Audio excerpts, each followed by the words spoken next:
offering a full bed slide with big mega closet that's even washer and dryer prepped, more counter space than you can shake a stick at, and a bazooka butt-friendly bathroom in 33 foot of space tip to tail. I think it's pretty fair to say this is anything but ordinary.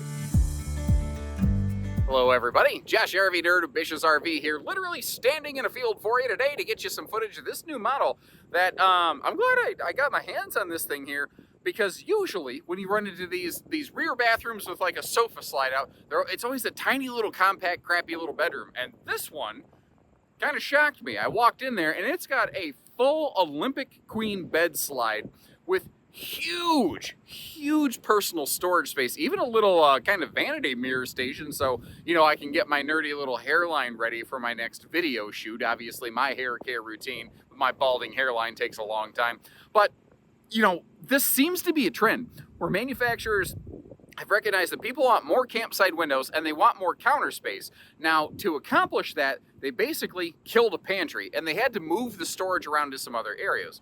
Overall, I don't think they did too bad doing it, and it gives you a huge, wide open feeling in something that doesn't have the world's biggest living room. Actually, what's funny is this thing has basically the same kitchen and living room as their dedicated front kitchen model, although now you're getting a full bed slide in the front of the RV instead of in the middle. So they kind of took their previously existing floor plan and just sort of shell gamed and switched stuff around. But that's all floor plan design usually really is from RV manufacturers. When you've only got 33 foot of space to work with, how can you make it make sense? Now, if you are tired of having a bathroom that's too small where you're constantly bumping elbows with the countertop, you're going to love this thing. You are not going to have that problem here whatsoever. It does have that kind of double lavatory setup that I've seen a bunch of people don't necessarily care for. Sorry, dual sinks. That's the basic way of saying it. I don't know why I always slip into terminology mode whenever I start talking bathrooms. But my point is, it's got some really cool features. It's got a couple things you may not care for. This might not be the right one for you, or you might look at it and go, oh, yes, finally, someone has knocked this thing out. So I want to shoot you straight, treat you fair, and tell you what it does and what it doesn't do, and let you decide if it's the right one for you or not. And if you appreciate that, hit that subscribe button. Let's see what's in there. And it's really funny how this happens in the RV industry. Like, every manufacturer suddenly adopts the same concepts all at the same time. I have seen 5 or 6 different builders crank out living room and kitchen arrangements like this rapid fire this year. It's weird how they all end up inventing the same thing at the same time. Now, this isn't exactly an original concept. Some different builders have been flirting with this for a while, but it's funny how they all do it all at once. Like, you would think that they agree on doing it, but allegedly they don't. What do you think about the two-tone on the kitchen stuff, by the way? The doors are darker than everything else. The doors kind of tie into the furniture a little bit now that I think about it, looking at this right here. Taking a look around, one of the cool things about this design, like I mentioned they had to kill a pantry to do it. Normally, a living room this size, there'd be a giant entertainment center blocky pantry right here, and it's awesome for lots of storage, and it put the TV really directly across from the theater seat, but this execution creates a monstrously large countertop space. And if you notice, up in that front wall, you've got power outlets like exactly where you want them. And in doing it this way, by kind of changing the pantry situation around, they've been able to give us more campsite windows that layouts like this have been lacking. And a lot of people have said for a lot of years, well, why don't you just flip it? Just flip the layout. Put the sofa, the refrigerator, and the pantry over here, over there. And the door is the reason that we can't, because that stuff won't fit on the door side of the RV, because you can flip almost anything except the door. And if you want the door over here on the poop side of the camper, well, you better go to Australia and get a caravan down there. By the way, any of our Aussie viewers, thanks for tuning in today. It's kind of surprising, actually. I look at my YouTube metrics and I've got people watching from all over the place. Now, I want you to also understand, I'm holding the camera a little bit above my head right now. If I bring it back down to eyeball level, that's what we're looking at. So the TV is mounted up a little bit high. Notice how they did set the TV to the left a little bit to open that window up, but part of the reason I think they did that, at least I'm going to give them credit, I'm going to say they did this on purpose, is because if there's people sitting here, they can sit there and the TV can still be unobstructed. And I think that's very cool. Personally, I really like these elevated dining bars, and it brings some method of dining to this floor plan that otherwise would have absolutely none. I'm wondering what's going on in that dead pocket under the stove. I'm hoping that's not just wasted potential storage space. In their front kitchen model, they actually put a big drawer down there. I'm a little surprised they didn't do that on this one. It's weird they did it on one and not the other. Over here in the kitchen, you know, when you have an L-shaped kitchen like this, there's always an awkwardly shaped upper cabinet. It's difficult to get to. They kind of left this one open.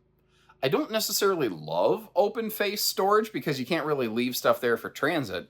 But when I get to my destination, I kind of like the idea of that being open a little bit just for easy access purposes. But I also don't enjoy seeing the clutter in my cabinetry, you know, in an RV, if I can help it. I like to have that stuff kind of closed off and blocked off if I can get away with it. Now, this over here, I think is kind of smart. If you notice, they mounted the refrigerator and the pantry forward in the slide, so you're not going to bonk your head against the slide fascia. But that created, you know, they had to pull the fridge forward. Well, they gave you some storage pocket space behind that, so it's not necessarily wasted. Also, it's a little interesting, but look at the upper left corner of the screen, and they gave us a dedicated light switch for the lights in the ceiling panel. I think it would have been nicer if that switch was down a little bit closer to armrest level, but you know, I can wish in one hand and crap in the other and see which one fills up first. Now, although I do think that there's a hide-to-bed sleeper sofa, yep, sleeper sofa swaption. There we go.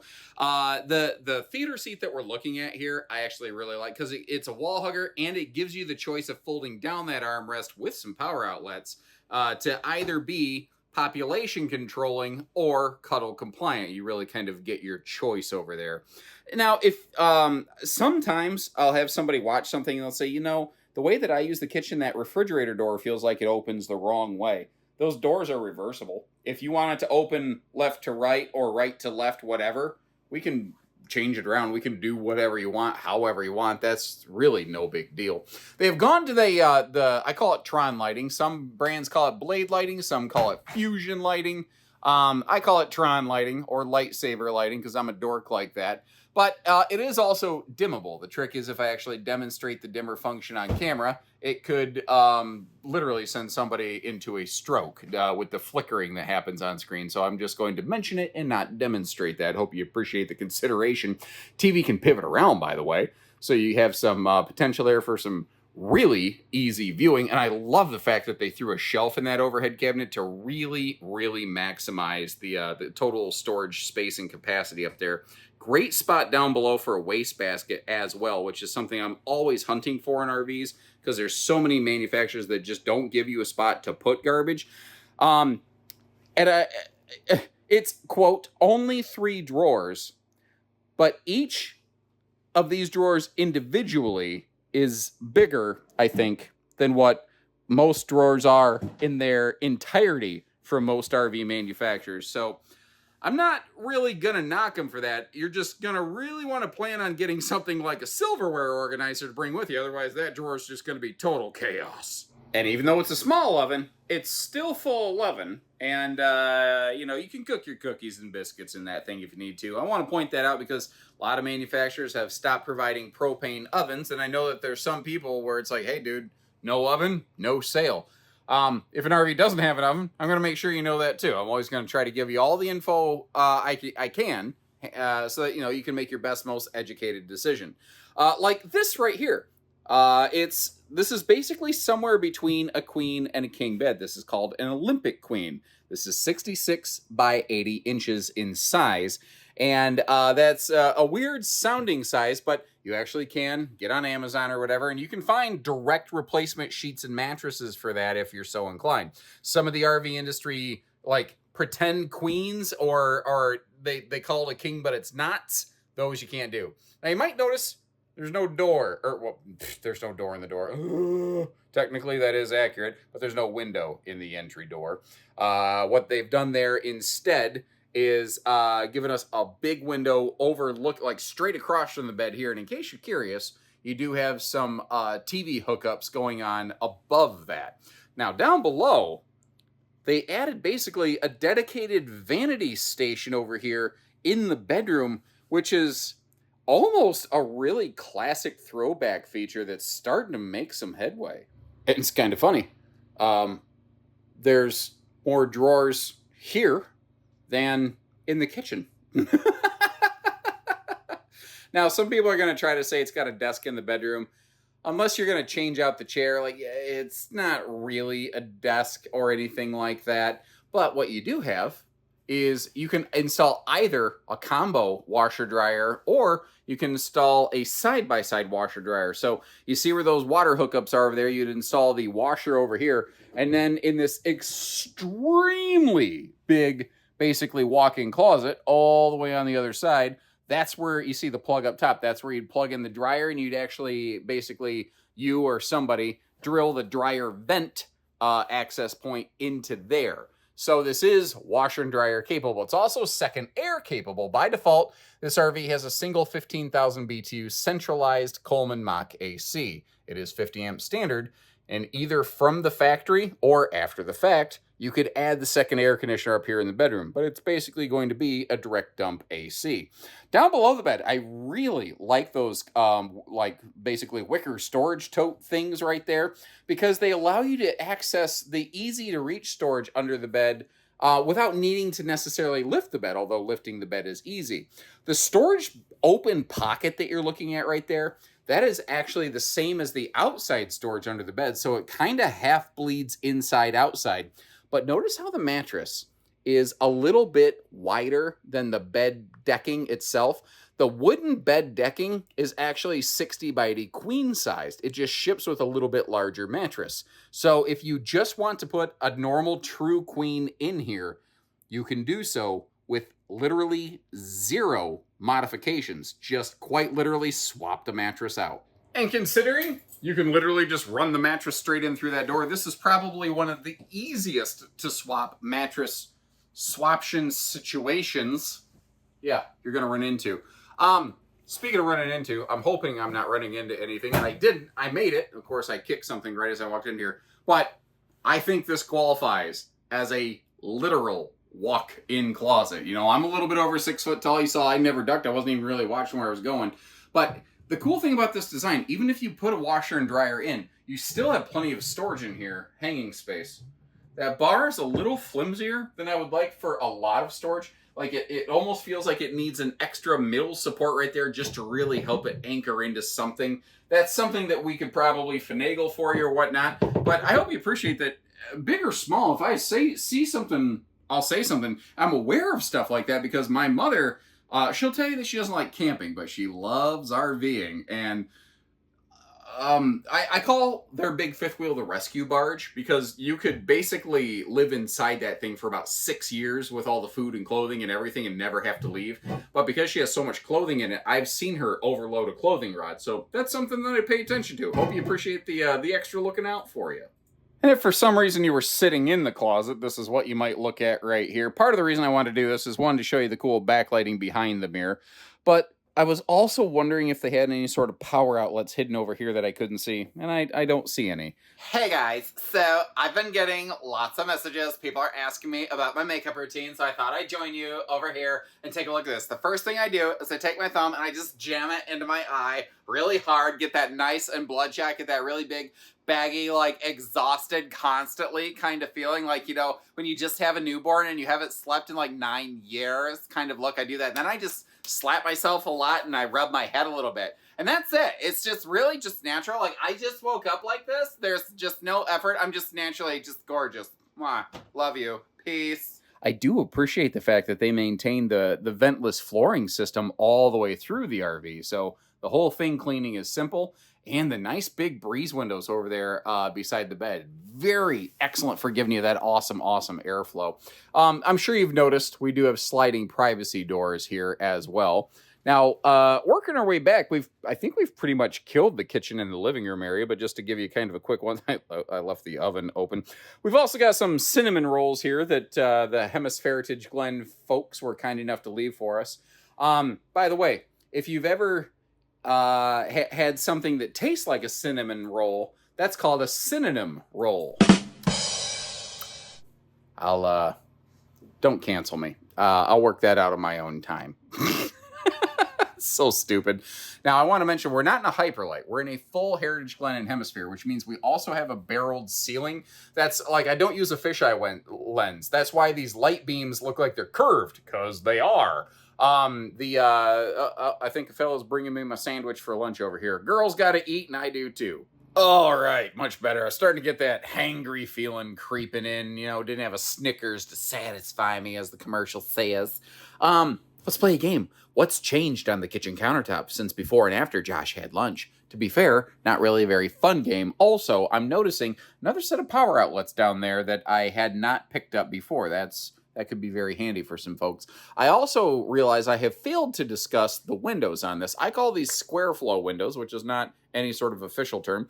I call them that because the window corners are squared off and they open for crazy good airflow, hence square flow. That's basically how all of my nerdisms are created. I just mash two words together intentionally or unintentionally, and this is the result. Where's my wallet? I just realized, uh-oh.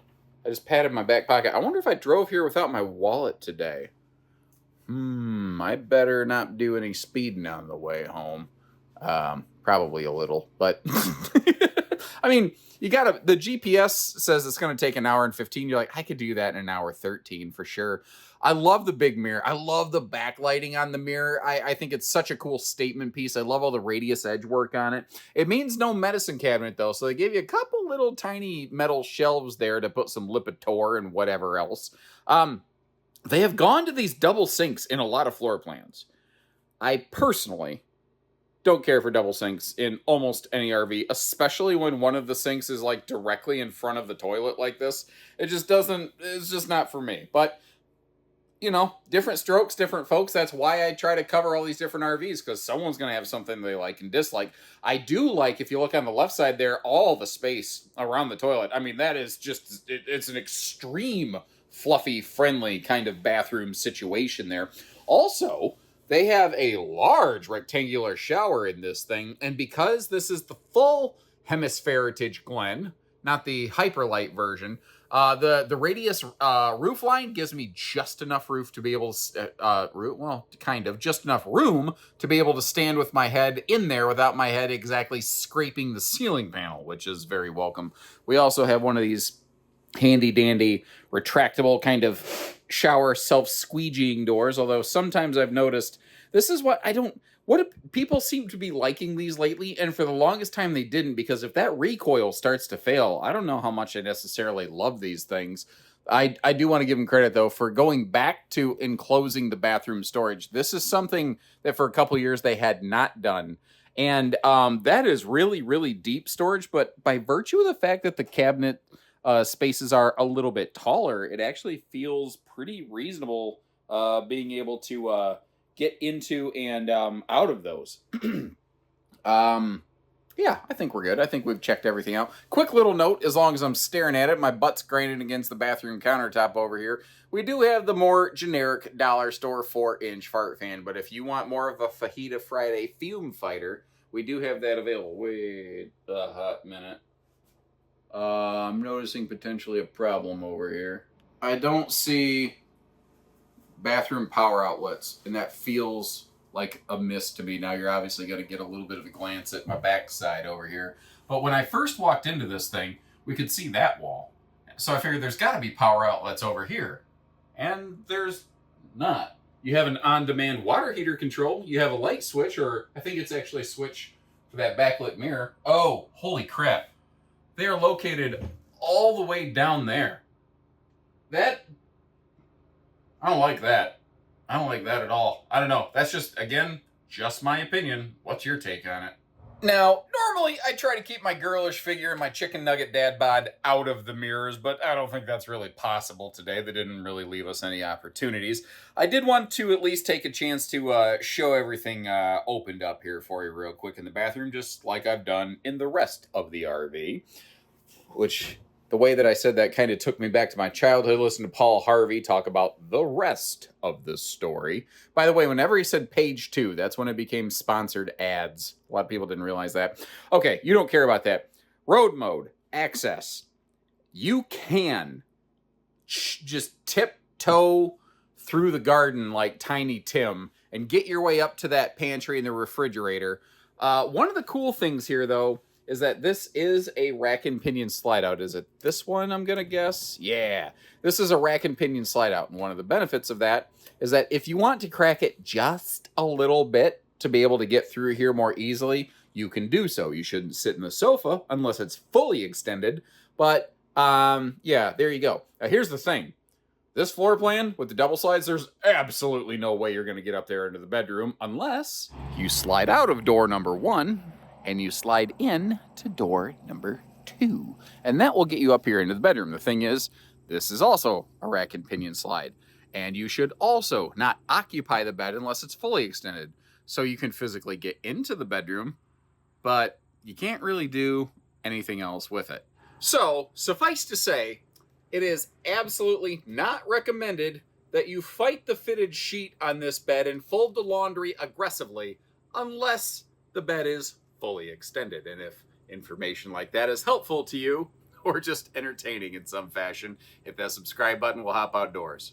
Now, I don't have the full weights and measures in front of me. Hopefully we've been able to get them on screen for you over here.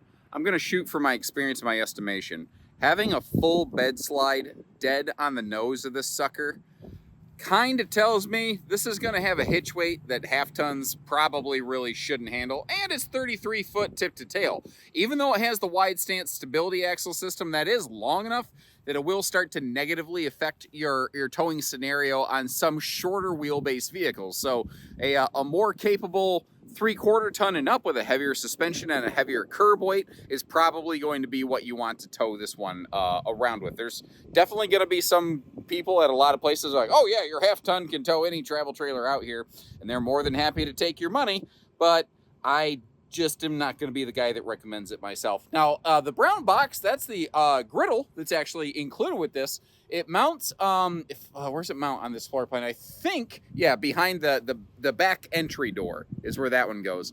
Your primary baggage doors, your front pass-through doors, have the magnet holdbacks and the slam latches. Everything else will have magnet holdbacks, but it'll still be those butterfly twist locks. And I need to immediately direct your attention to that roof line. Back from here, you can't really see too much of anything different, but there's a major thing here that they do that pretty much almost what nobody else does.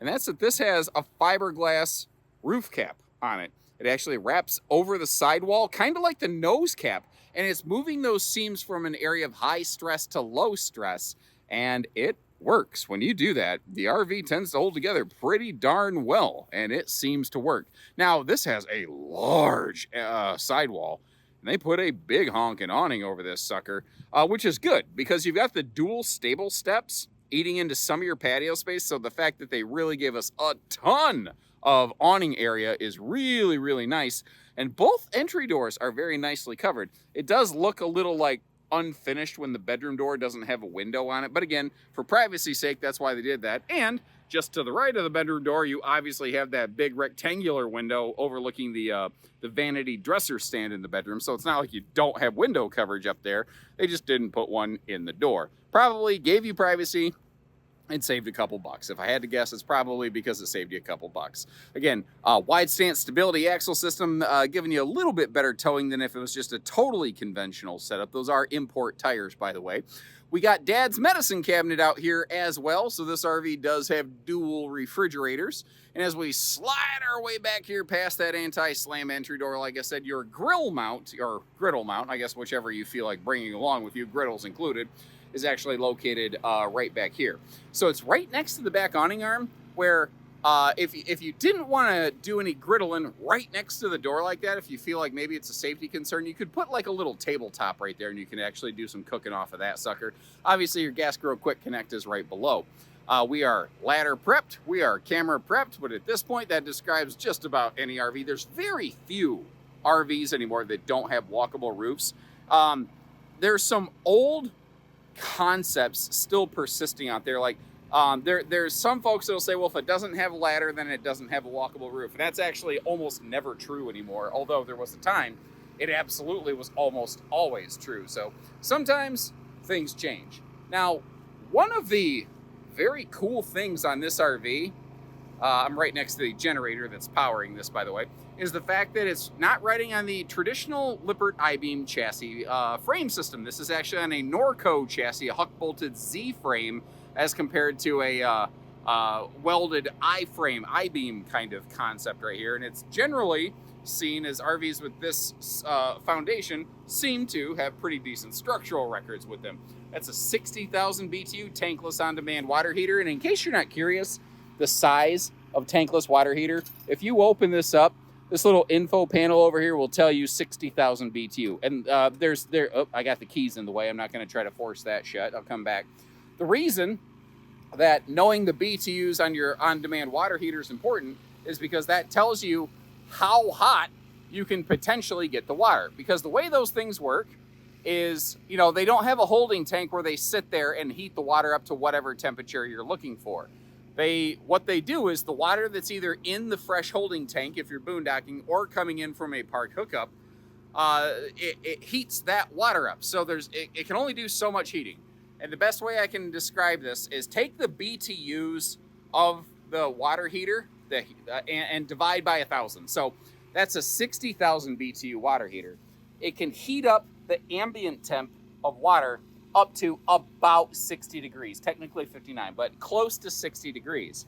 A 40,000 BTU water heater can get it about 40, nope, about 40 extra degrees. So just important to understand that not all on-demand water heaters are created equally, and it's good to know what each of them can do and what they can't do. Couple other little random detail factoids for you. We do have 4-corner push-button power stabilizer jacks. The underbelly is fully enclosed underneath. It is direct forced air heated, so there is a heat line coming off the furnace to heat the belly area. It also has holding tank heat pads standard on every single holding tank of this thing, and they are thermostatic. So they only kick on when it gets about 40 degrees in the belly, just to make sure nothing ends up freezing up down there. The belly also does have radiant barrier layering going through it. That radiant barrier layering, there's a lot in there, to help maximize your efficiency. Now, speaking of that, in the summertime, remember these are 50 amp standard, but second air conditioners, one of only, I think second air and optional solar are about the only options really available on this. The solar package, by default, it's all solar prepped, but the solar package is a 200 watt battery tender with a 30 amp controller. If you wanted to, after the fact, add a second panel to it, you probably could without, you don't have to really rewire anything. Beyond that, if you want to go more than 400 watts of casual battery tending solar and get into something bigger, it's going to be a total custom DIY job. And at that point, call our team. We need to get to know you to understand what you want. Like if you want to run the air on an RV, we're talking many thousands of dollars. If you just want to be able to offset that fridge for an extended period of time, that's pretty easy. And that's only a couple $100. But there's major differences in how different people camp, and we can set you up either way. We just need to know how you want to camp, you know? So thanks again for tuning in, everybody.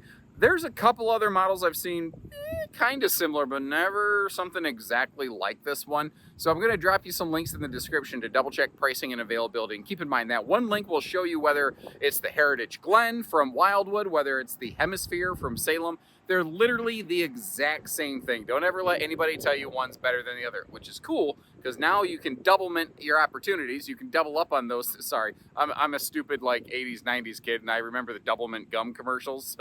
But you can double your options there.